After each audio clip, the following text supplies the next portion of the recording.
Au commencement, Dieu créa les cieux et la terre.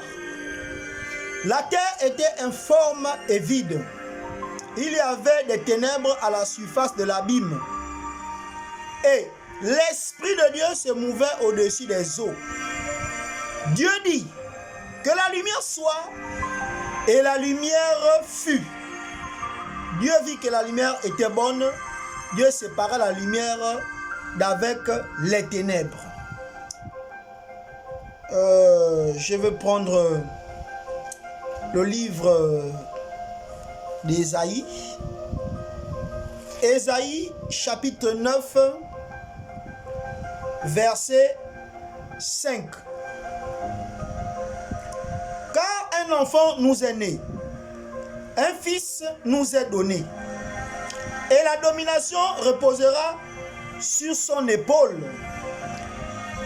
On l'appellera admirable, conseiller, Dieu puissant, Père éternel, Prince de la paix. Je vais aller dans le livre de Luc. Luc chapitre 1 au verset 26. Je vais lire.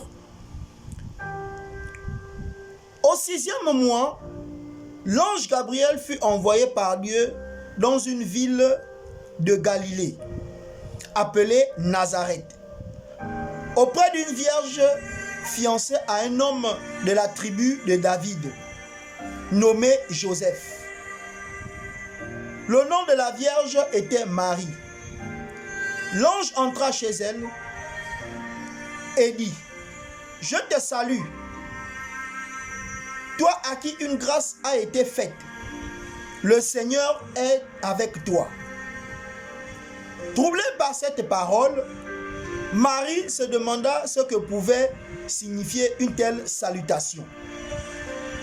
L'ange lui dit: Ne crains point, Marie, car tu as trouvé grâce devant Dieu. Et voici, tu deviendras enceinte et tu enfanteras un fils et tu lui donneras le nom de Jésus. Il sera grand et sera appelé Fils du Très-Haut. Et le Seigneur Dieu lui donnera le trône de David, son père. Il régnera sur la maison de Jacob éternellement, et son règne n'aura point de fin.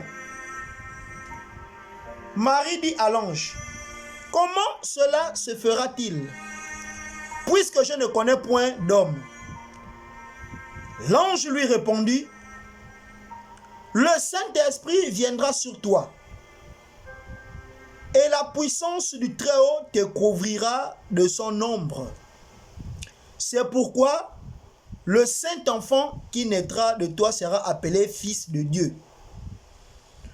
Voici, Élisabeth, ta parente, a conçu, elle aussi, un fils en sa vieillesse. Et celle qui était appelée stérile est dans son 6e mois. Car rien n'est impossible à Dieu. Marie dit: Je suis la servante du Seigneur, qu'il me soit fait selon ta parole. Et l'ange la quitta. Je vais prendre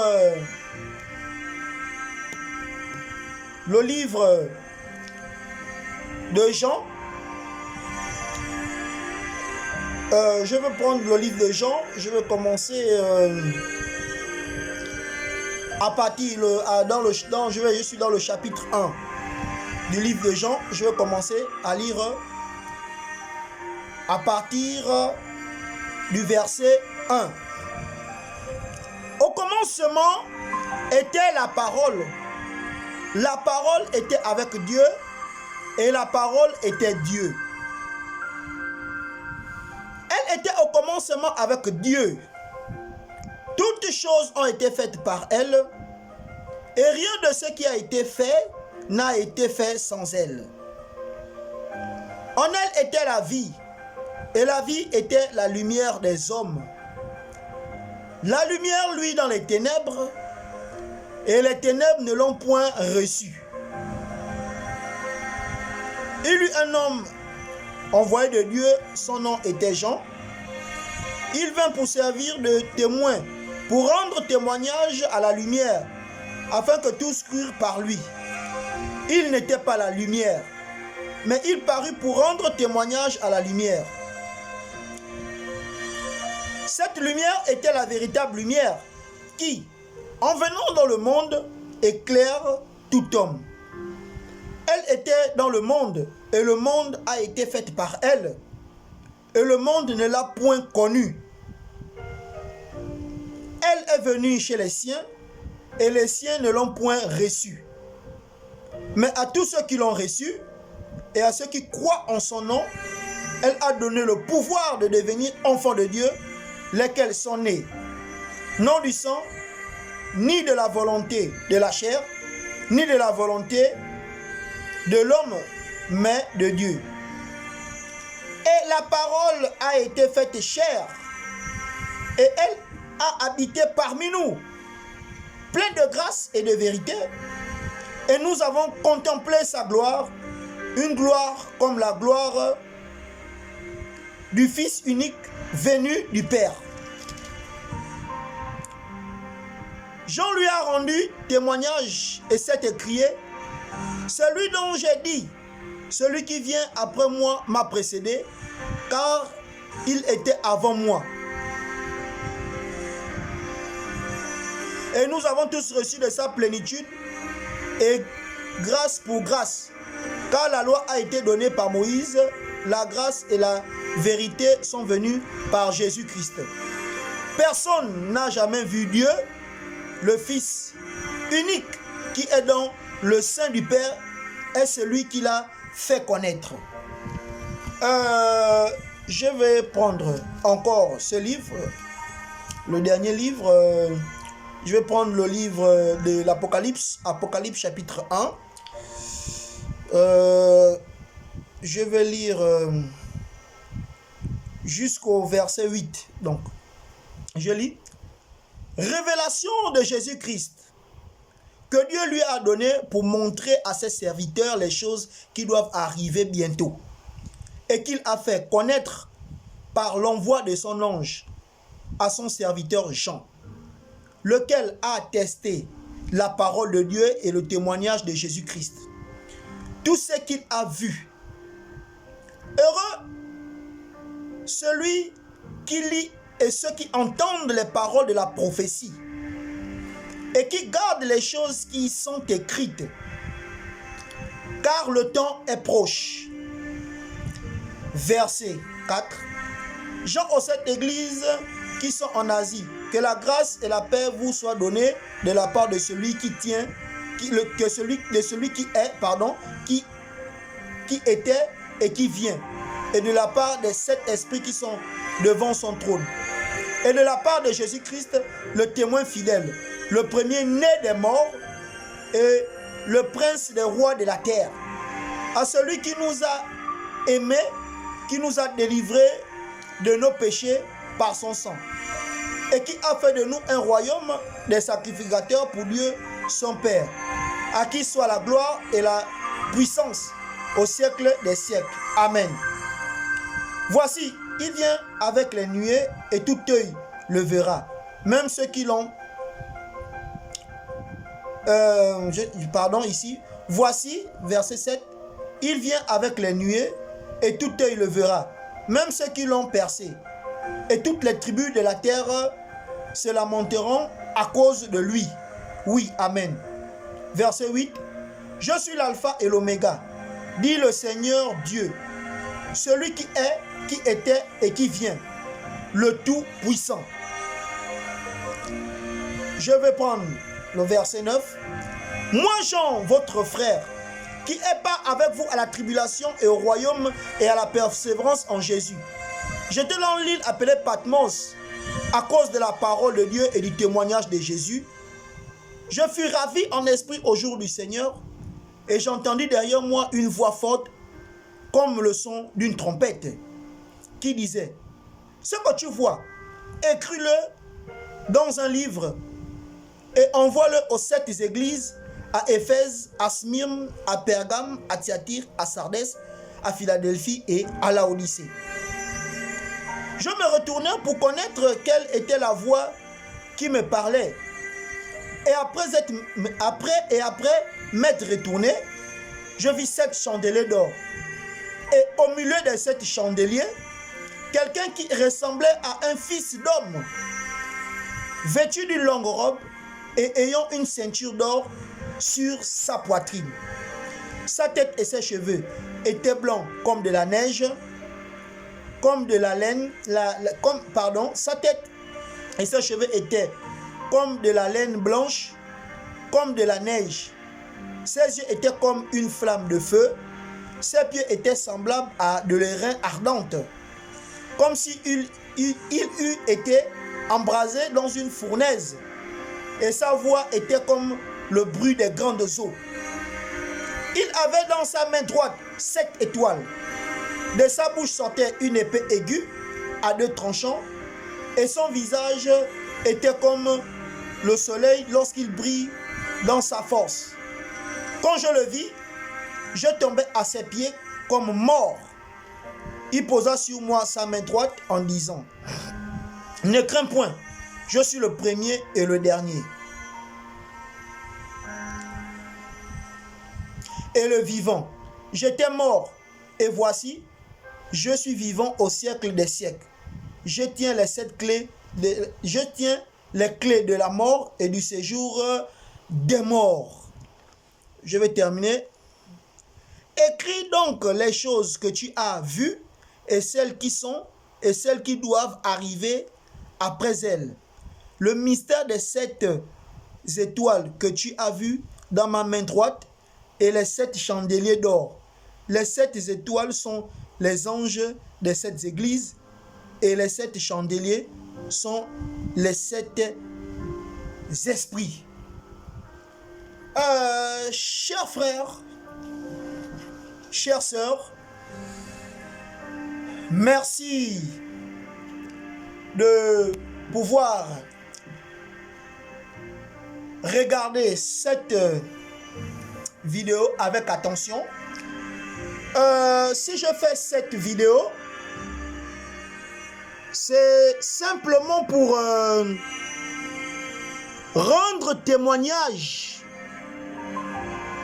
à la divinité suprême.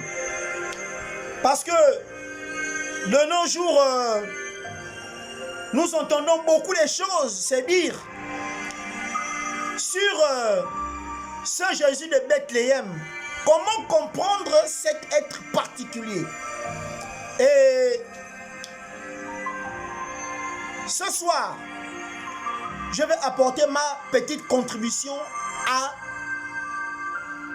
la révélation de qui est Jésus. Vous avez vu, j'ai lu une série des Écritures. Pourquoi? Parce que la Bible est la parole de Dieu. La Bible est le socle, le rocher de la foi en ceux qui croient en la divinité suprême. Et vous avez vu, la Bible c'est une forêt, une grande forêt. Et c'est une forêt spirituelle, d'où les apôtres et les prophètes ont apporté leur témoignage à cette parole. Beaucoup se disent que c'est des simples écritures, comme toute écriture. Non. La Bible est pleine de prophéties et de codes. Et ce soir, par la grâce de Dieu, nous allons décoder le mystère de la divinité de Jésus. Alors, la Bible dit expressément, au commencement Dieu créa les cieux et la terre. La terre n'avait pas de forme, elle était informe et vide. Et l'Esprit de Dieu se mouvait au-dessus des eaux. Alors, Dieu dit que la lumière soit, et la lumière fut. Mes frères et sœurs, pour comprendre ce qui s'est fait en notre temps, il est important de revenir au commencement. Et au commencement, la Bible dit que l'Esprit de Dieu était au-dessus des eaux. La révélation de cette écriture, c'est quoi? Ça veut dire que au commencement,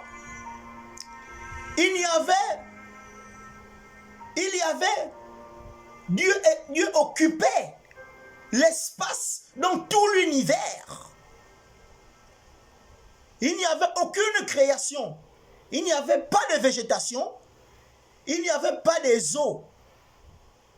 Tout était dans le chaos. Et l'Esprit de Dieu se mouvait au-dessus des eaux. Alors, à ce moment, Dieu était esprit. Et étant esprit, il ne pouvait pas créer. Parce qu'il occupait tout l'espace, dans tout l'univers. Alors, Dieu étant esprit, qu'est-ce qu'il s'est dit en lui-même? Il dit, je vais créer. Plus que, étant esprit, on ne peut pas me voir, alors je vais créer. Alors, Dieu a prononcé la parole. Il a dit que la lumière soit. Et lorsqu'il a prononcé cette parole, il eut un éclatement dans l'univers. Et cet éclatement, les scientifiques ont appelé cela le Big Bang. Et ils nous ont rapporté que le Big Bang, c'est le début de la création. Oui, je l'atteste ce soir. Mais dans la connotation spirituelle du Big Bang, c'est quoi le Big Bang? Le Big Bang a amené la lumière, le soleil, la lumière, le halo des lumières. Alors quand Dieu a prononcé que la lumière soit, il eut un halo de lumière. La terre, l'univers a commencé à tournoyer en elle-même. Et de cela est sorti une lumière, une petite lumière, un grain de lumière. Et ce grain de lumière a commencé à tournoyer dans l'univers. Et lorsque ce grain de lumière a commencé à tournoyer, elle a pris forme. Et lorsqu'elle a pris forme, Dieu s'est créé un corps de feu, un corps. Ce corps, en anglais, est appelé Logos. Logos, c'est le corps de Dieu. La première forme que Dieu a pris, c'est la forme de feu, que les anglophones appellent le Logos. Et Dieu a continué la création. Et le premier jour, et après avoir créé après s'être créé son corps, il a créé les cieux, il a créé la terre et tout ce qui en suit. Et le sixième jour, la Bible nous dit qu'il a créé l'homme à son image et à sa ressemblance. Je voudrais attirer votre attention. Et lorsque Dieu a créé l'homme à partir de la poussière de la terre, il a formé l'homme de la poussière de la terre et il a mis un esprit dans l'homme et il a soufflé dans les narines de l'homme. Et lorsqu'il a soufflé dans les narines de l'homme, l'homme est devenu un être vivant. Alors, la suite de cette belle histoire, nous la connaissons tous. Mais le plus important ici, c'est de savoir la venue de Jésus. Qui est Jésus? Alors, par une belle journée ensoleillée, Marie reçoit la visitation de l'ange Gabriel. Et l'ange Gabriel lui dit, Marie, tu as trouvé grâce auprès des yeux du Seigneur. Voici, tu deviendras enceinte. Marie dit, oh, mais moi je ne connais point d'homme, comment cela se fera? Et l'ange dit, par la vertu du Saint-Esprit, par la puissance du Saint-Esprit, Dieu te couvrira de son ombre et tu auras un fils. Ce fils, tu lui donneras le nom de Jésus. Et celui qui sera le conseiller, celui qui sera l'admirable, celui qui s'appellera Emmanuel, Dieu qui signifie Dieu avec nous. Et alors, Marie a cru en cela, que c'était possible, et elle fut enceinte. Alors, déjà, la particularité de Jésus, parce que nous croyons à ces écritures, nous croyons à cela. Et la particularité entre Jésus et nous, c'est que Jésus, il est né d'une manière spectaculaire, sinon étrange. Il est né par la vertu du Saint-Esprit. Alors que, mes chers frères, mes chères sœurs, vous et nous sommes nés par la voie illégale de Dieu. Nous sommes nés dans le péché, nous avons été conçus dans l'iniquité. Même en venant au monde, nous préférons des mensonges. Et beaucoup, parmi nous, beaucoup sont nés hors mariage. Par exemple, moi qui vous parle, moi je suis né hors mariage. Mais lui, il est né d'une manière spéciale. Et dans le plan divin de Dieu, pourquoi il était important que Dieu amène la personne de Jésus? Vous savez, je l'ai dit dans ma précédente vidéo, que si par exemple, si nous voulons comprendre le langage des animaux, mais il faudrait que nous puissions être des animaux pour comprendre leur langage. Et alors, Dieu s'est dit, pour sauver la race humaine, il faut que je puisse me créer un corps.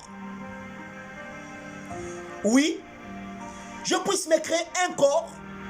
Et ce corps va vivre au milieu des hommes et je vais comprendre leurs faiblesses. Alors il faut comprendre que par la vertu du Saint-Esprit, Marie se retrouve enceinte. Et lorsque l'enfant naît, l'enfant est venu au monde, l'enfant a grandi. Et lorsqu'il va se faire baptiser dans les eaux pour servir, pour rendre témoignage comme était la coutume juive, l'Esprit de Dieu est descendu sur lui. Et Jean a rendu ce témoignage. J'ai vu l'Esprit de Dieu descendre sur la personne de Jésus. Alors, c'est en cela, c'est en cet instant que Jésus est devenu une deuxième fois particulier. La première fois, c'est par la vertu du Saint-Esprit que l'ange, que le Saint-Esprit a couvert Marie de son ombre et elle est devenue enceinte. La deuxième fois, c'est l'Esprit de Dieu qui est descendu dans Jésus. Et vous savez, c'est à ce moment qu'il est devenu le Dieu vivant. Maintenant, la grande question qu'il faut se poser, mais l'esprit qui est descendu en lui, c'était quel esprit? Mais ce n'est simplement que le Logos. C'est le Logos. Le corps en feu de Dieu. Le corps en feu. C'est un feu dévorant. La Bible dit que c'est un feu dévorant. Et ce corps-là, sa théophanie, son corps spirituel, est venu habiter en lui. Et lorsque le Logos, la théophanie de Dieu, est venu habiter en Jésus, c'est là où il est devenu Dieu. Voyez-vous, le mystère de la divinité de Jésus, qui est né, pas comme vous et moi, qui est né par la vertu du Saint-Esprit, qui est né d'une manière particulière. Et l'Esprit de Dieu qui était au commencement est descendu dans la personne de Jésus. Voici pourquoi il disait que c'est pas moi qui fais ces choses, c'est pas moi qui fais ces œuvres. Mais il avait raison. Il avait raison. C'est pas lui qui faisait les œuvres. C'est le Père. Voici pourquoi il disait, c'est le Père qui fait les œuvres. Mais c'est l'Esprit, le Logos qui était en lui, qui faisait ses œuvres. Lorsqu'il disait, je ne fais que ce que le Père me dit de faire. Mais c'est la vérité. Puisqu'il était commandé par le Logos. Je vais vous définir. L'homme est composé de 3 êtres. Nous avons le corps, l'âme et l'esprit. Alors Jésus aussi, étant donné que c'est un homme qui est venu sur la terre, il avait le corps, l'esprit et l'âme. Maintenant, en tant qu'homme, il avait son esprit à lui. Son esprit qui le permettait de penser. Déjà, l'intelligence de l'homme, la faculté de l'intelligence de l'homme, c'est quoi? C'est son esprit. L'intelligence de l'homme, pourquoi l'homme est intelligent? C'est à cause de la faculté de l'esprit, parce que c'est l'esprit qui nous permet de penser. Et lorsque le Logos est descendu, habité en lui, alors en ce moment, il est devenu un homme particulier. Mais ce n'est pas moi qui fais les œuvres. C'est le Père qui fait les œuvres. C'est le Père qui me montre les œuvres. C'est le Père qui me dit ce que je dois faire. Voici pourquoi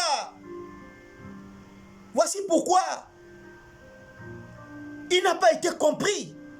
Il n'a pas été compris de plusieurs.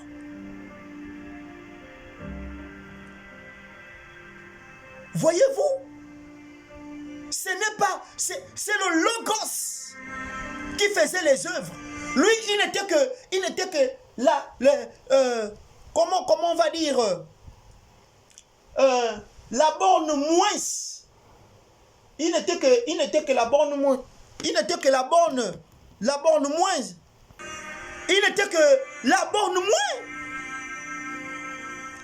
Et voici pourquoi ça choquait tellement les gens. En fait, je vais vous dire la vérité.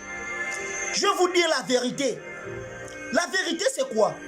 C'est que en Israël, si quelqu'un se dit fils de Dieu, en vérité, il se fait lui-même Dieu. Voyez-vous? Et la vérité, c'est que en Israël, par les œuvres qu'il a faites, mais les gens étaient surpris. Mais il n'y a que Dieu qui peut faire ces choses. Voici pourquoi les gens commençaient à l'appeler. Est-ce que tu es le fils de Dieu? Nous croyons que tu es le fils de Dieu. En vérité, les gens ne disaient pas que tu es le fils de Dieu. Les gens disaient que tu es Dieu. Et c'est ce qui a scandalisé plusieurs personnes. Comment vous allez dire qu'un homme comme nous, c'est lui le Dieu tout-puissant qui a créé toutes les choses? C'est là le mystère de la divinité. Parce qu'il ne comprenait pas que, étant donné qu'il était né d'une manière particulière, mais aussi l'Esprit de Dieu habitait en lui. La plénitude de l'Esprit de Dieu habitait en lui. Voyez-vous? Et les gens étaient scandalisés. Mais comment un homme peut-il dire qu'il est Dieu? Ce mystère a été caché aux sages et aux intelligents, mais révélé aux petits enfants qui veulent apprendre. Voici pourquoi vous voyez que nos frères musulmans sont scandalisés. Ils disent que mais Dieu n'a pas de fils. Dieu n'a pas d'enfant. Dieu, il est unique. C'est vrai, il est unique. Dieu ne peut pas avoir de fils. Simplement parce qu'ils ne comprennent pas le mystère. Oui, mes frères et sœurs. C'est ça le mystère de la divinité de Jésus. Un homme qui est né d'une manière particulière. Et l'esprit, tout l'esprit, le logos était en lui. Voici pourquoi lorsque Paul part sur le chemin de Damas, allait persécuter les chrétiens, il voit une lumière, une grande lumière qui le frappe. Et la lumière, et quand la lumière l'a frappé, il est devenu aveugle. Et il est tombé. Et il a dit, Seigneur, qui es-tu? Donc, Seigneur qui veut dire quoi? Seigneur qui veut dire quoi? Qui veut dire Elohim. Il a posé la question, Elohim, qui es-tu? Parce que Paul, c'était un élève de Gamaliel. Gamaliel qui était l'un des plus grands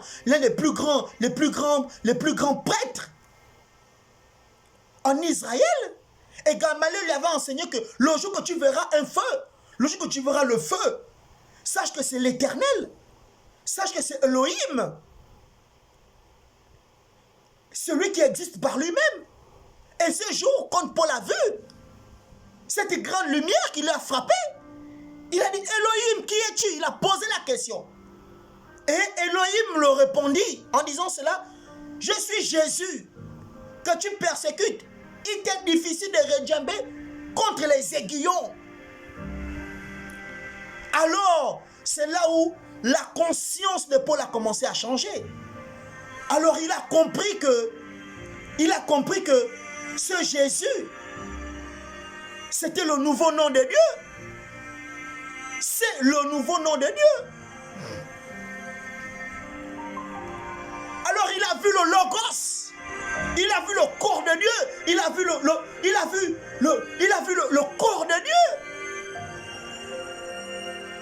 Pierre, Jacques et Jean, sur la montagne des béatitudes, lorsque Jésus priait,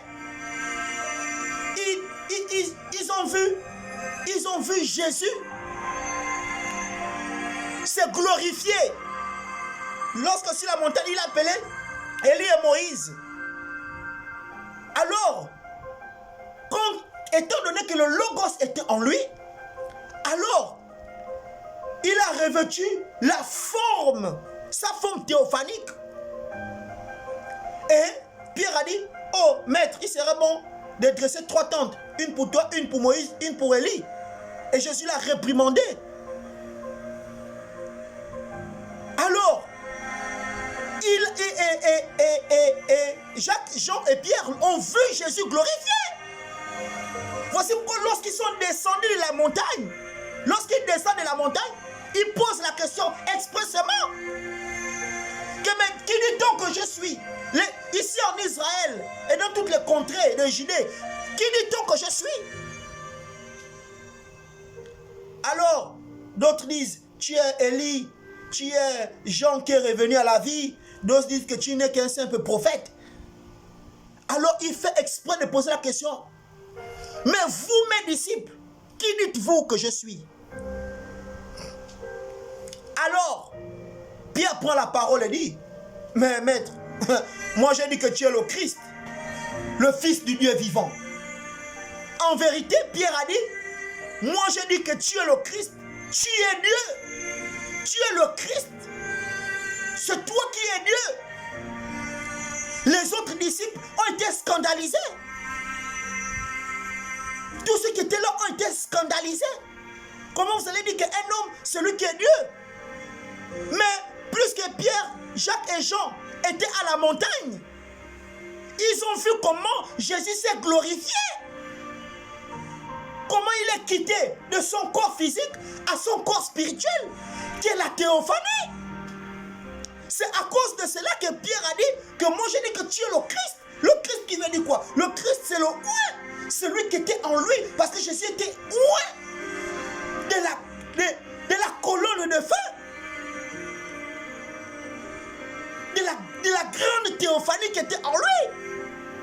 Voici pourquoi Pierre a dit, moi j'ai dit que tu es le Christ, le Fils de Dieu vivant. Moi j'ai dit que tu es le Christ, tu es le Christ, le Fils de Dieu vivant. Tu es le Christ, c'est toi qui es Dieu. Alors Jésus dit quoi? Pierre, ce n'est ni la chair et le sang qui t'ont révélé cela, mais c'est mon Père qui est dans les cieux. Et vous voyez? Et donc, il dit que ce n'est ni la chair et le sang qui t'ont révélé cela, mais c'est mon Père qui est dans les cieux. En vérité, il disait, ce n'est ni la chair ni le sang qui t'ont révélé cela, mais c'est le Père qui est en moi, parce que tu as vu celui qui est en moi. Et il dit que si cette pierre, en vérité, il ne disait pas que c'est sur la pierre que sera bâtie mon église. En vérité, c'est sur cette pierre que je bâtirai mon église. En vérité, l'église de Dieu, l'église de Jésus est bâtie sur quoi? Sur la révélation de ce que Pierre a dit. De qui était Jésus? Sur cette pierre, je bâtirai mon église et les portes de séjour de la mort ne prévaudront point contre cette église. Alors, si on prend, remplaçons juste, je vais vous donner ce mystère. C'est sur cette pierre, je bâtirai mon église. Enlevons la pierre, remplaçons par révélation. Donc, Jésus étant l'homme le plus spirituel dans tout l'univers, a passé le message en disant ceci. Sur cette révélation de ce que toi, Pierre, tu viens de dire, que je suis le Christ, le Dieu Tout-Puissant, je bâtirai mon église et les portes du séjour de la mort ne pourront prévaloir contre cette église. C'est cela la révélation, c'est cela la révélation de la divinité suprême de Jésus. Pas le Jésus qu'on nous a fait croire, qui a une longue barbe, qui est, je ne sais pas, une caricature. Ce n'est pas une caricature. C'est un fait de la divinité de Jésus. C'est comme si moi j'étais Dieu. Je décide, je prends un exemple, je décide d'aller voir comment les hommes vivent sur la terre. Qu'est-ce qu'ils ressentent? Je décide de me créer un corps, je me crée un corps. Je suis puissant pour le faire. C'est comme quand l'homme et la femme vont ensemble. C'est un rapport. Et de ce rapport naît la vie. Mais vous pensez que cette vie, c'est quoi? C'est le mystère. C'est le mystique. On ne voit pas ce qui se passe. On sait juste que la femme a eu la sémence de l'homme, et que cette sémence, plus que l'ovule est dans la femme, et la femme porte la sémence, et cette sémence se féconde à l'ovule, et au bout de 9 mois, la femme accouche.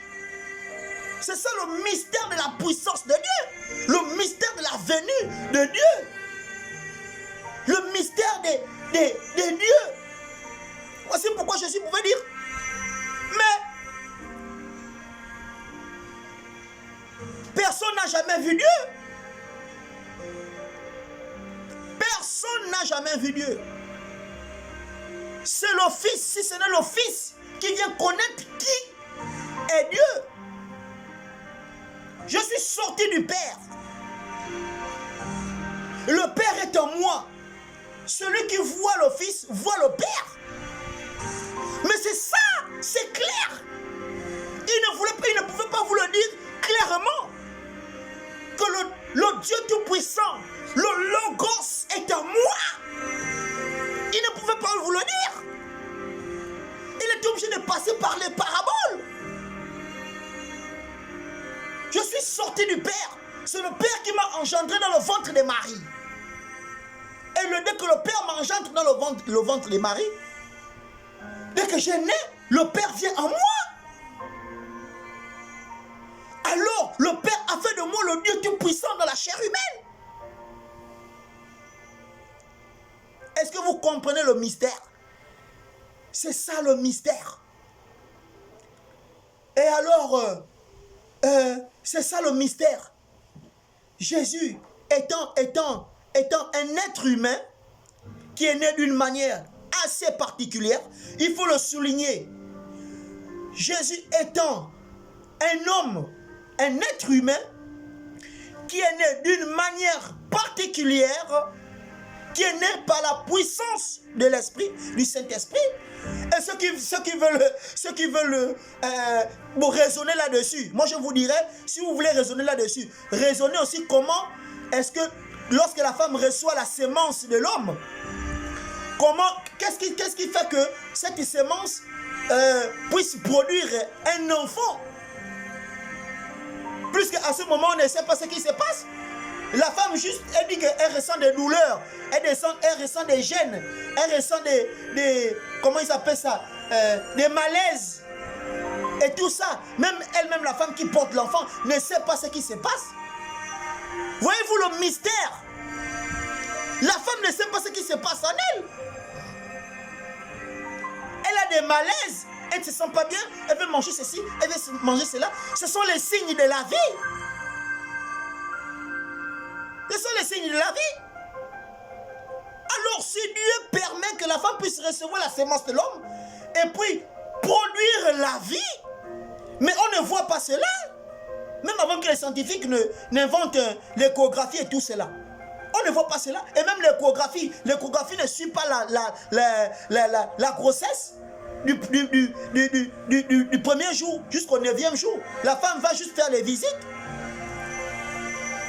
Mais ce qui en est de la matrix pour développer la grossesse jusqu'à ce que la grossesse arrive à maturité, ça c'est rien que le ressort de Dieu. Alors, c'est la même chose. Dieu est capable de prendre une vierge et de couvrir cette vierge de son ombre, mettre le fœtus dans le ventre d'une vierge. Car rien n'est impossible à Dieu. Voyez-vous le mystère? Donc c'est ça, c'est ce qui est Jésus. En vérité, voici pourquoi les gens ne pouvaient pas comprendre. Voici pourquoi c'était le scandale. Mais vous dites que c'est le Fils de Dieu. Mais Dieu ne peut pas avoir des fils. Est-ce que vous voyez? Dieu ne peut pas avoir des fils. Voyez-vous? Dieu ne peut pas avoir des fils.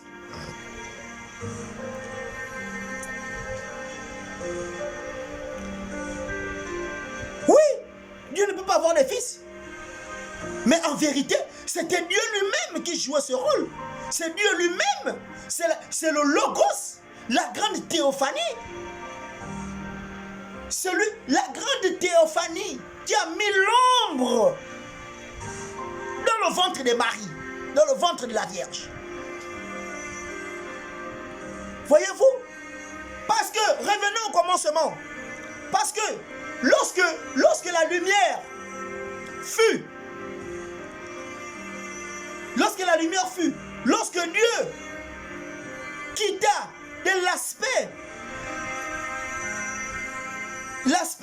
invisible pour avoir l'aspect visible, alors c'est le Logos, le premier corps de Dieu. Voici pourquoi il dit que le premier-né de Dieu, le premier-né de toute la création de Dieu. Je vous pose la question, le premier-né de toute la création de Dieu, c'est quoi? Le premier-né de toute la création de Dieu. Puisque étant Jésus, étant homme Dieu, étant lui-même Dieu qui est venu sur la terre. Mais avant Jésus, il y avait des gens qui avaient déjà été, qui étaient déjà nés. Hein?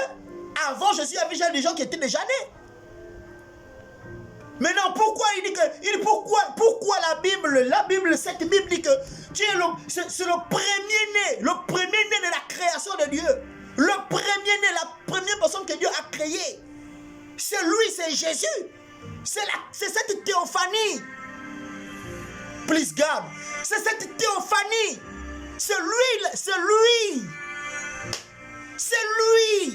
Le premier-né de la création de Dieu. C'est le Logos, c'est la théophanie. C'est ça son corps spirituel, son corps mystique. Et ce corps qu'on ne peut pas voir. Et quand Dieu a créé le Logos, Jésus, le Logos, quand Dieu crée le Logos, c'est lui le premier-né de la création de Dieu. Il dit que je suis le premier-né de la création de Dieu. J'étais en Dieu, j'étais en lui. Et lui, il m'a fait sortir. Alors, j'étais en Dieu, étant esprit. Dieu étant esprit, Dieu était invisible. Il dit, je vais me créer un corps. Le premier corps qu'il a créé, la toute première création de Dieu, c'est le Logos. Et le Logos est sorti. Et dès que le Logos est sorti, alors Dieu a laissé le Logos continuer la création. Il dit, bon, continue tout. Et quand le Logos sort, et le Logos continue à créer, que la terre, que le ciel produise tous oiseaux de toute espèce, que la terre produise toutes sortes de toute espèce, des eaux, des plantes et de tout ça. Alors le Logos dit, je crée aussi l'homme à mon image, à ma ressemblance. Il dit, faisons l'homme à notre image, à notre ressemblance. Qui parlait? C'était le Logos qui demandait, c'était le Logos, le premier-né de la création de Dieu, qui parlait en lui-même. Plus que je me suis déjà créé mon corps, alors je vais créer l'homme aussi à mon image et à ma ressemblance. Et il a créé l'homme. Je crée l'homme à mon image et à ma ressemblance. Alors, si l'homme est composé d'un corps, d'un esprit et d'une âme, l'homme a 2 yeux, 2 mains, 2 pieds, une tête, des cheveux, et que l'homme a été créé à l'image et à la ressemblance de Dieu, ça veut dire que Dieu c'est un homme. Ça veut dire que Dieu c'est un homme. Oui, Dieu c'est un homme. Et le Logos a une tête, 2 mains, 2 pieds. La différence c'est que lui il est en feu. Alors il a continué. Alors le Logos, étant donné le premier corps de Dieu, le premier-né de toute la création de Dieu, c'est Jésus. C'est lui le Logos. Et c'est ce même Logos qui a pris l'ombre, qui a couvert Marie de son ombre. Et quand il a couvert Marie de son ombre, alors Marie est tombée enceinte. C'est lui-même qui a fait sa venue. Et quand l'enfant Jésus naît, le Logos est là. La colonne de feu est là. La colonne de feu le laisse grandir jusqu'à 30 ans. Et pour accomplir les Écritures, lorsque l'homme Jésus va se faire baptiser, alors c'est à cet instant que Jésus spirituel rentre dans Jésus physique. Oh, please God. Voilà la révélation. Voilà votre Jésus que vous cherchez. Voilà. C'est ça la révélation. De qui est Jésus? C'est le Logos, le premier-né de Dieu, le premier-né de toute la création de Dieu. Mais c'est le Logos. Please God. C'est le Logos. Voilà. Et il s'est créé son corps. Et quand il crée son corps, il rentre lui-même dans son corps. Et quand il rentre lui-même dans son corps, c'est là où Jésus commence toutes sortes de miracles. Parce que le Logos était en lui. Et le Logos disait, fais ceci, fais cela, fais comme ça, fais comme ça. Et quand Jésus faisait, il trouvait toujours, oh, mais ça marche, oh oui, ça marche. Ah, il avait compris. Voilà. Et c'est ce corps qui est venu pour la rédemption. Parce que la mort produit la vie. Pour que nous puissions vivre, il faut qu'un animal, une bête puisse mourir. En allant couper l'oseille. Quand tu coupes l'oseille meurt en lui-même. Le poulet, on ôte le poulet la vie. Quand on coupe le poulet la vie, le poulet meurt en lui-même pour produire une vie. Parce que si on ne mange pas, on va mourir. Et donc c'était le sacrifice par excellence. C'était le sacrifice par excellence. C'était le corps de Dieu par excellence pour ôter le péché du monde. Parce que le péché c'est quoi d'abord? Le péché c'est l'incrédulité. L'incrédulité à quoi? L'incrédulité à la parole. À la parole de Dieu. C'est ça le péché. Et donc tous ceux qui ne croient pas en la divinité suprême, que Dieu s'est fait chair, ils sont morts dans leur péché. Voyez-vous? Donc le premier-né de la création de Dieu, c'est le Logos. Et il s'est choisi un corps.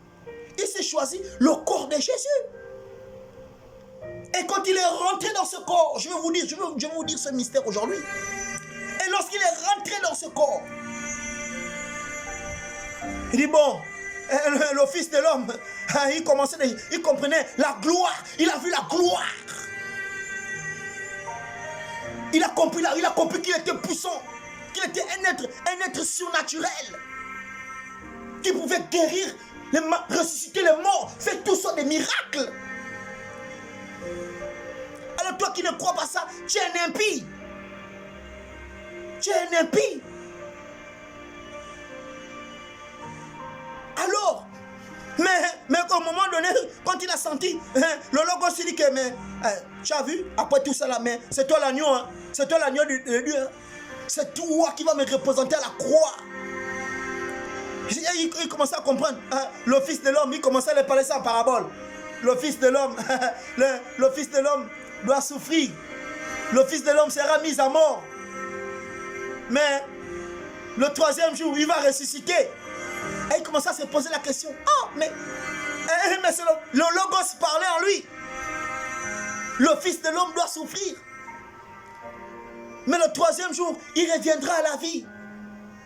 Le Fils de l'homme, quand il disait le Fils de l'homme veut dire quoi?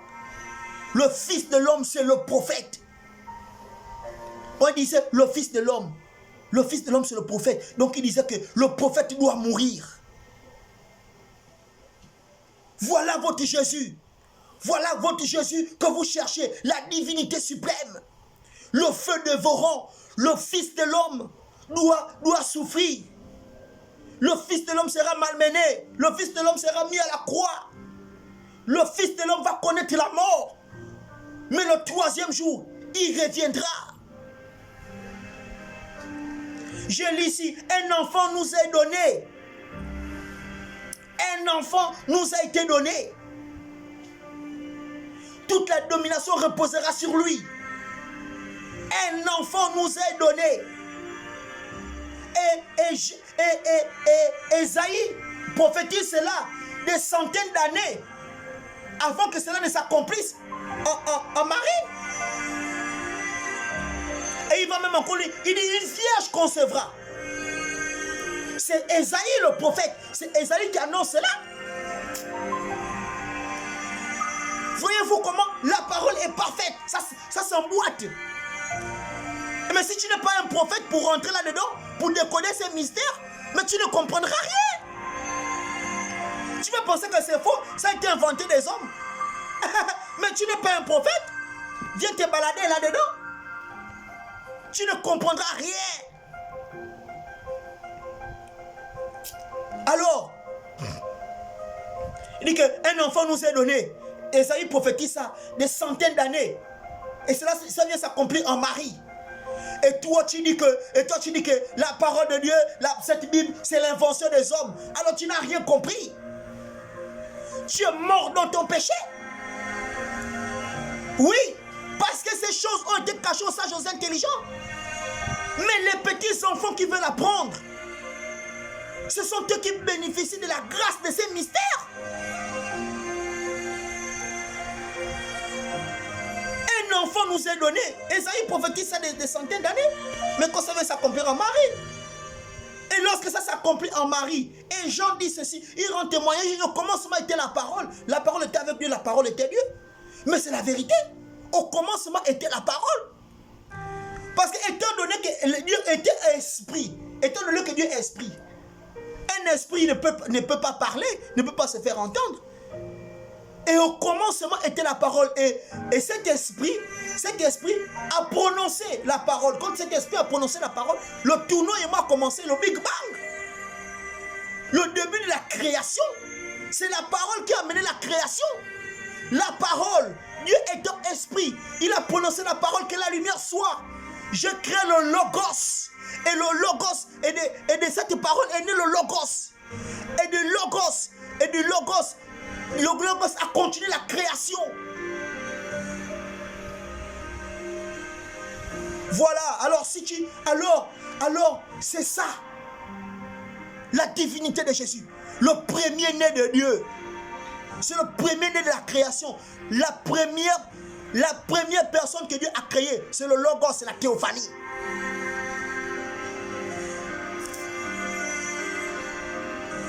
Mais en lui, il dit, celui-ci est mon fils bien-aimé, en qui j'ai mis toute mon affection. Mais c'est ça. Celui-ci est mon fils bien-aimé, en qui j'ai mis toute mon affection. Nous sommes déjà à 57 minutes. Je vais bientôt couper. Nous sommes déjà à 57 minutes. Voilà la divinité de Jésus. Le premier-né de toute la création de Dieu. C'est le Logos. C'est ce mystère que beaucoup de gens ne comprennent pas. Les sages et les intelligents veulent comprendre. Mais ils ne peuvent pas comprendre. Cela ne leur a pas été donné de comprendre le mystère du royaume des cieux. Alors vous vous étonnez. Pourquoi vous vous étonnez? Et beaucoup de gens sont rentrés. Beaucoup de gens ont suivi le mouvement dénominationnel. Beaucoup ont suivi le mouvement dénominationnel. Beaucoup sont suivi le mouvement dénominationnel pour avoir un peu de pain, pour avoir un peu d'argent, d'autres pour se marier, d'autres pour avoir le buzz, d'autres pour être pasteur, d'autres pour être évêque. Beaucoup de gens ont suivi le mouvement dénominationnel. Mais en suivant le mouvement dénominationnel, est-ce que vous avez compris qu'il ne fallait pas suivre le mouvement dénominationnel? Il fallait suivre la révélation. Il fallait atteindre la révélation. De qui est Jésus? De ce Jésus qu'on vous a évangélisé, on va prêcher. Mais il fallait entendre cette révélation. Beaucoup sont rentrés dans le mouvement dénominationnel. Aujourd'hui, il s'appelle Église. Beaucoup sont rentrés dans des églises, suivent le mouvement dénominationnel, l'ambiance religieuse et tout cela. Et tout ce que l'évangile peut donner à certaines personnes. D'autres la gloire, d'autres l'argent, d'autres le mariage, ainsi de suite. Mais est-ce que vous avez suivi la révélation? Il fallait attendre la révélation. Beaucoup ont lu les Écritures, ont étudié la Bible. Beaucoup. Mais est-ce que vous avez eu la révélation? Je m'étonne qu'un frère est allé dans l'église. Je ne sais pas ce qui l'a emmené. Moi, ce qui m'a emmené, j'étais perdu. J'étais à l'agonie, j'étais presque mort. Mais quand Dieu m'a appelé, je suis rentré dans l'église. J'ai attendu la révélation. Beaucoup de frères sont rentrés dans l'église, ils n'ont jamais attendu la révélation. Ils ont lu la Bible. Ils ont lu la Bible en haut. Mais ils n'ont pas lu à l'intérieur. Voici pourquoi je m'étonne qu'un frère qui était dans l'église, qui a suivi le mouvement dénominationnel, aujourd'hui il combat l'église. Il combat la parole. Il dit que la parole c'est une invention. Il dit que Jésus n'existe pas. Oui, mon frère. Mais tu fais ça pourquoi? Parce que tu n'as pas reçu, tu n'as pas attendu la révélation. Il fallait attendre la révélation de ce Dieu. Et voici pourquoi Paul a dit que non, mais la lettre tue. La lettre tue, papa. Mais l'esprit vivifie. La lettre tue. En lisant. Plus tu lis, plus tu n'attends pas la révélation de l'esprit, que l'esprit vienne te révéler ce que veut dire cette écriture. Plus tu lis, plus tu meurs en toi-même. Tu te tues. Spirituellement parlant, tu te tues. Paul a dit, la lettre tue, mais l'esprit vivifie. Et beaucoup sont rentrés dans les mouvements dénominationnels et sont morts. Voici pourquoi tu es sorti de l'église. Tu es sorti de la dénomination avec la lettre. Voici pourquoi tu lis bien, oui, on t'entend, tu es éloquent. Quand tu parles, tu es éloquent, oui. Tu as l'éloquence, oui. Tu connais les versets, oui. Tu connais. Tu es un érudit, oui. Tu es intelligent, tu as développé ta faculté intellectuelle, oui. Tout le monde peut développer sa faculté intellectuelle. Tu as développé ta faculté intellectuelle. Tu as lu les Écritures. Tu as lu la Bible. Mais tu as lu la Bible du haut. Tu n'as pas lu la Bible à l'intérieur. Parce que si tu avais lu à l'intérieur, tu devais comprendre que c'est Dieu que tu combats. C'est Dieu que tu dénigres partout. C'est lui qui est l'auteur de la vie, qui a tout créé. Le Logos, la grande théophanie. Voilà. Et beaucoup sont dans cette posture. Ils lisent les Écritures, mais ils ne comprennent rien. Parce que tu n'as pas compris. Que tu dis que c'est faux, c'est mauvais. Oh, ça n'existe pas. C'est l'invention de l'homme. La Bible, c'est faux. Mais tu n'es pas un prophète. Voilà. Et tu es mort. Tu es mort parce que je te le dis ce soir. Tu es mort. Spirituellement parlant, tu es mort.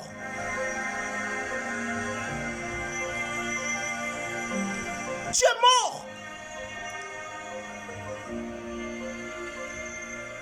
Parce que le Dieu que tu combats aujourd'hui, la Bible dit qu'aucun mort, il dit, parlez mal de Jésus. Parlez mal, et je te le dis ce soir. Parlez mal de Jésus. Il dit que Jésus a dit, parlez mal de moi. Insultez-moi.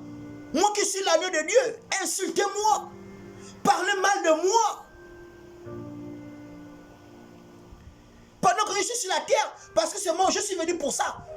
Je suis venu jouer ce rôle. Oui, faites tout ce que vous voulez. Insultez-moi, calomniez-moi, déchirez-moi, frappez-moi. Vous allez me vider de mon sang. Il n'y a pas de problème. Je suis venu sur la terre pour être sur le propitiatoire de Dieu. Mais quand le Saint-Esprit viendra, parlez mal de lui. Même un petit mot déplacé contre lui. C'est le blasphème. Il n'y a plus de pardon pour toi. C'est fini. Tu as blasphémé contre le Saint-Esprit. C'est fini. Fallait mal parler quand Jésus était sur la terre. Mais dès qu'il est parti, parce que là c'est maintenant le Saint-Esprit, là il est reparti maintenant dans sa forme glorieuse. Dans la théophanie. Il est là, il coordonne, tu vois tout ce qui se passe. Et toi tu as blasphémé devant les gens. C'est fini, il n'y a plus de sacrifice pour toi. Un seul mot contre le Saint-Esprit. Un seul mot contre Jésus. C'est le blasphème. C'est le blasphème, papa. Il fallait attendre la révélation. Il fallait attendre. Il fallait attendre la révélation. Il ne fallait pas blasphémer. Tu as blasphémé contre le Dieu Tout-Puissant. Mais le jour que tu fermes les yeux, tu vas faire comment? Il va seulement te dire que non, tu vas mettre la voix de côté. Ah bon? C'est grave. Il ne faut jamais faire ça. Même quand tu viens, tu peux venir attaquer, attaque. Mais il ne faut jamais, même ton propre ennemi. Même Jésus a dit, même ton propre ennemi, il ne faut pas lui souhaiter la mort. Même ton propre ennemi, même injurer quelqu'un. Voici pourquoi la loi même des hommes dit que non, l'injure publique. L'injure publique, c'est paix d'une condamnation. Il ne faut jamais même insulter les gens. Hein. N'insulte pas les gens. Même la loi des hommes va te condamner. Injure publique, quelqu'un te porte plainte pour injure publique, tu vas devant le juge va te condamner. C'est grave ce que tu as fait. Moi aussi j'étais dans l'église. Qu'est-ce que je n'ai pas subi? Qu'est-ce que je n'ai pas vu? Mais j'ai attendu la révélation. À un moment, je voulais me lever aussi pour faire ce combat. Mais l'esprit m'a dit, non, c'est peine perdue. C'est pas d'aujourd'hui, c'est un vieux combat. C'est pas d'aujourd'hui. Tu n'es pas le premier, tu n'es pas le dernier qui fera ce combat. Avant toi, il y a des gens qui ont combattu cela. C'est les amener où? Nulle part. Et donc, tu vois l'orgueil et tu veux amener les gens à la perdition. C'est très grave. Mais qu'est-ce que tu veux? Je comprends que c'est ton rôle que tu dois jouer. Mais c'est grave. Tu as blasphémé contre tu blasphèmes contre le Saint-Esprit. Tu blasphèmes contre le premier-né de toute la création de Dieu, qui n'est autre que Jésus. 7 milliards d'habitants. Et tu crois que tu es le seul qui est le super-homme, le super-intelligent. Tu ne te poses pas la question. Si 7 milliards, combien croient? C'est vrai, peut-être dénoncer, oui. Tu pouvais te limiter à dénoncer. Tel ceci, fait cela, tel ceci. Mais tu as blasphémé. C'est grave, tu as blasphémé. Si c'était pour dénoncer si c'était pour dénoncer, oui. Tu pouvais dénoncer. Tout le monde pouvait te soutenir, mais tu as blasphémé. Maintenant, même qui va te pardonner? Même qui? Personne ne peut te pardonner. Hein? Tu as blasphémé. Pourquoi?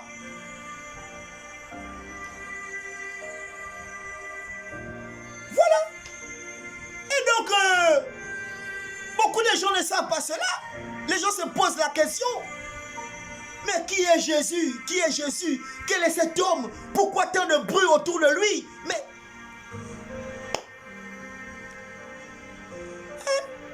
si 7 milliards d'habitants, donc c'est toi le plus spirituel, quoi. C'est toi le plus beau, le plus spirituel, le plus... Oui. Papa, c'est toi le plus beau. Tu ne connaissais pas ça? Tu ne connaissais pas ça. Tu ne connaissais pas le premier. Tu ne connaissais pas. Même étant dans l'église où tu étais, où on t'enseignait, on ne t'avait jamais dit que non, le premier né de la création de Dieu, c'est le Logos. La première chose avant que Dieu ne crée autre chose, que ce soit dans le ciel, que ce soit sur la terre.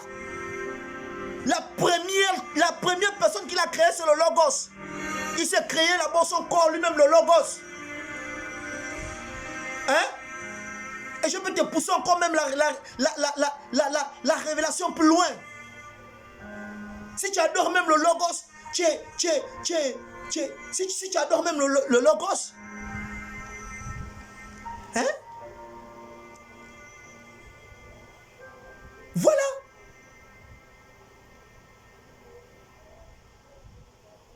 On ne t'avait jamais dit ça, que le Logos. Tu blagues avec le Logos, papa. Tu connais le Logos. Hein? Tu n'es qu'un enfant. Et c'est ça le problème. Et moi, perso, j'ai compris. Quel est ton niveau spirituel? Tu as un niveau spirituel très bas.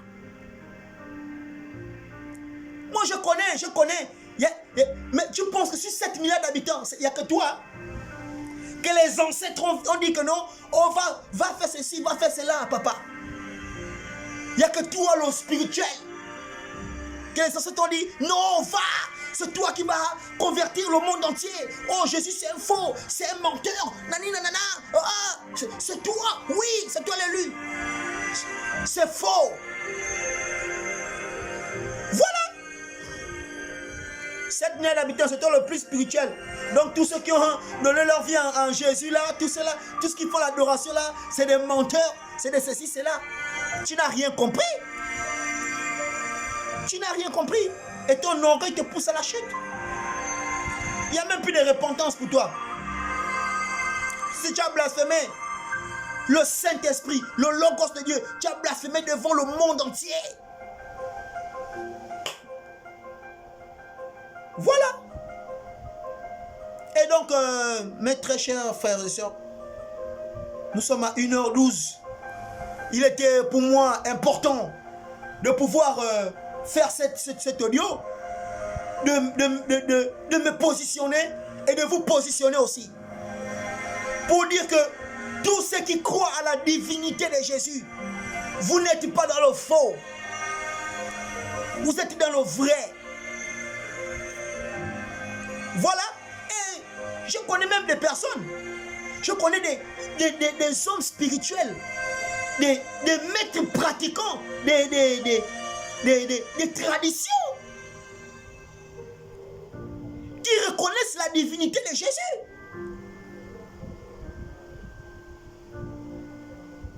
J'ai beaucoup de frères, beaucoup de pères, beaucoup des oncles qui sont dans la tradition, qui sont initiés dans nos rites,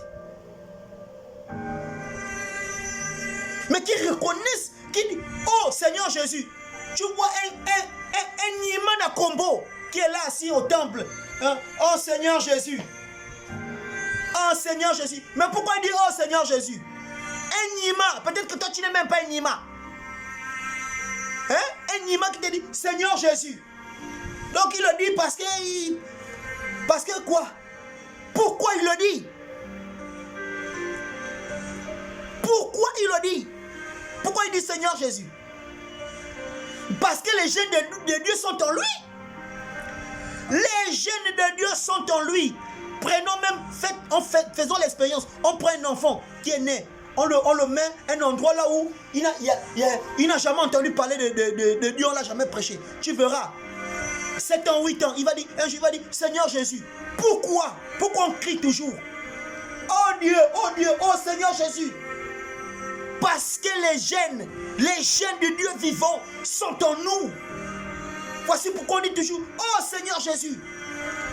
Président de la République, ceci, cela. Même, regarde un peu l'homme puissant, l'homme le plus puissant au monde en ce moment. Monsieur Donald Trump. Tu as vu son élection, comment les hommes de Dieu sont venus prier. Il est plus puissant que toi. Mais il se soumet devant la haute autorité. Mais c'est grave. Monsieur Vladimir Poutine a fait une révélation tout récemment. Sur quoi le Vatican aurait caché des vérités que Jésus était noir. Même les hommes les plus puissants reconnaissent la divinité de Jésus. Et toi, un enfant, tu viens humilier le Seigneur. C'est grave. Et donc, mes très chers frères et sœurs, je vais devoir... Il y a beaucoup de choses à dire. Il y a beaucoup de choses à dire sur la divinité de Jésus. Il y a beaucoup de choses à parler. Mais le temps, dommage que le temps nous était parti. Le temps vraiment nous était parti. Et donc, pour terminer comme ça, je disais, moi mes pères, j'ai beaucoup de pères qui font la tradition. J'ai plein. Même sur les forums TikTok, tu vois même les marabouts, comment on les appelle? Les béninois là qui font souvent des lives et tout. Ils prennent même, prenez tel psaume. Prenez le psaume ceci. Prenez le psaume, tu prends l'eau, tu fais ceci. Le saut, tu verras. même les gens, même les béninois, quand les béninois, ils connaissent la puissance de la Bible. C'est grave. Hein? Voilà. Les Nima. Moi, je suis resté avec les Nima. Les Nima. Seigneur Jésus. Ah, un jour, je pose la question. Pourquoi tu dis Jésus? Oh, mais tu ne sais pas que Jésus, c'est Dieu. Il dit que les plantes qu'il prend là, c'est Jésus qui a... les plantes là, c'est Dieu qui a créé. Les Nima, j'en ai plein. Hein? Et toi, tu viens de dénigrer le Dieu tout-puissant, le Dieu. Mais c'est grave. C'est grave. Voilà. Et donc, voilà. Ne vous découragez pas. Prenez courage. Fortifiez-vous. Toute chose a été créée par lui et pour lui. Voilà. Au commencement était la parole était avec Dieu, la parole était Dieu. Tout ce qui a été créé par elle. Rien de ce qui a été créé n'a été créé sans elle. Et cette parole fut chère. Voilà. Elle a habité avec nous. On a contemplé la gloire, une gloire, comme venant de la gloire du Père. Donc, vous qui êtes qui croyez en la divinité, vous êtes dans le bon chemin. Fortifiez-vous. D'abord, vous avez reçu le témoignage. Et je suis sûr que vous avez même expérimenté ces dieux. Voilà. Et vous savez, l'homme spirituel, il ne parle pas beaucoup. Tu ne vas pas voir l'homme spirituel, je vous le dis. Il y a des hommes qui sont hautement spirituels. Sur cette terre, vous ne les jamais voir. Ils sont effacés. Ils sont dans le silence. En vérité, lorsque un homme a fait le voyage cosmique, lorsqu'il allait dans l'au-delà, dans le divin, lorsqu'il a rencontré la divinité suprême, lorsqu'il revient en lui, il change. Même les injures, tu n'arrives même pas à injurer quelqu'un, tu as peur. Parce que tu as rencontré le divin. Il y a des hommes spirituels sur la terre qui sont hautement spirituels. Je parle des hommes qui sont des pasteurs, il y a des prophètes, il y a des hommes traditionalistes. Il y a des traditionalistes. Hein? Il y a des traditionalistes. Même ici au Gabon, il y a des traditionalistes, il y a des gens qui sont très spirituels. Mais effacés, tu ne les verras jamais chauffer. Non, tu ne les verras jamais. Ils sont calmes. Parce qu'ils savent qu'ils ont fait la rencontre du divin. Ils sont allés dans le cosmos.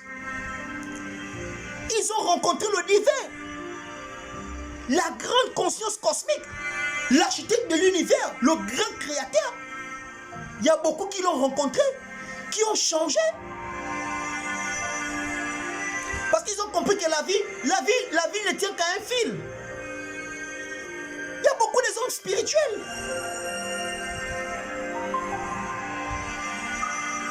Il y a plein. Mais beaucoup seront même étonnés le jour du jugement. Mais lui là, c'était oh, mais il soignait les gens. Oh, c'était un traditionnaliste. Mais il a fait la rencontre du divin. Toi qui es resté même dans la dénomination, tu n'as jamais fait la rencontre du divin. Hein? Le voile est déchiré. À la résurrection du Seigneur, le voile était déchiré. Du haut jusqu'en bas, montrant que ce n'est pas un homme qui a déchiré cela. Dieu appelle tout le monde. Dieu appelle tout le monde. Dieu appelle tout le monde. Au temps de la fin, Dieu appelle tout le monde. Il rassemble tout le monde. Que tu sois pasteur, que tu sois marabout, que tu sois prêtre, que tu sois traditionnaliste, que tu sois ganga, que tu sois ceci, que tu sois cela, Dieu appelle tout le monde. C'est d'abord le Dieu d'amour d'abord qui rassemble, qui appelle tout le monde. Et si même dans ta tradition, tu soignes les gens au travers des plantes, mais c'est Dieu. Soyez humbles les amis. Soyons humbles. Soyons humbles. Et donc, je vais m'arrêter par là. Il est 21 là. Donc, c'était très important pour moi de faire cette vidéo pour rendre témoignage à la divinité et à tous ceux qui croient en lui que vous n'êtes pas dans le mauvais chemin, vous êtes dans le bon chemin. C'est juste qu'il y a des frères qui sont rentrés dans les églises, qui ont suivi les mouvements dénominationnels,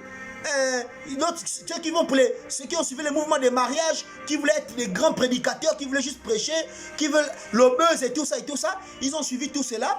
Et quand ils ont vu qu'ils n'ont rien reçu, ils ne sont pas nés de nouveau, ils sont sortis de ces endroits, comme le tombe sur le dos du canard. Ils n'ont rien eu et après ils veulent amener les autres aussi dans de mauvais chemins. C'est vrai, il faut dénoncer. Tout ce qui est mauvais, il faut dénoncer.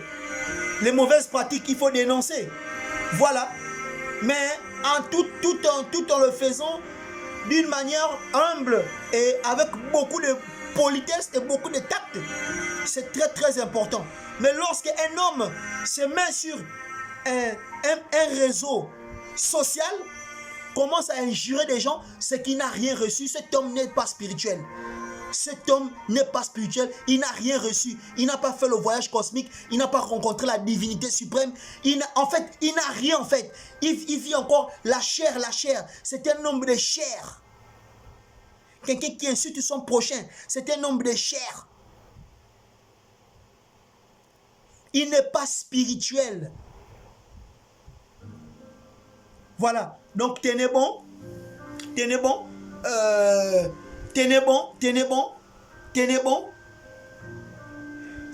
fortifiez-vous en vous-même. La Bible, c'est la parole de Dieu, c'est la forêt des prophètes, c'est le livre le plus spirituel dans l'univers, dans le monde. Voilà. La Bible, c'est la parole de Dieu. Ok. Celui qui veut croire, croit. Celui qui ne veut pas croire, tant mieux. Qu'il meure dans sa perdition, c'est tout. Voilà. Si un autre ange, même si c'est un ange du Seigneur, viendra vous annoncer un autre évangile, qu'il soit maudit,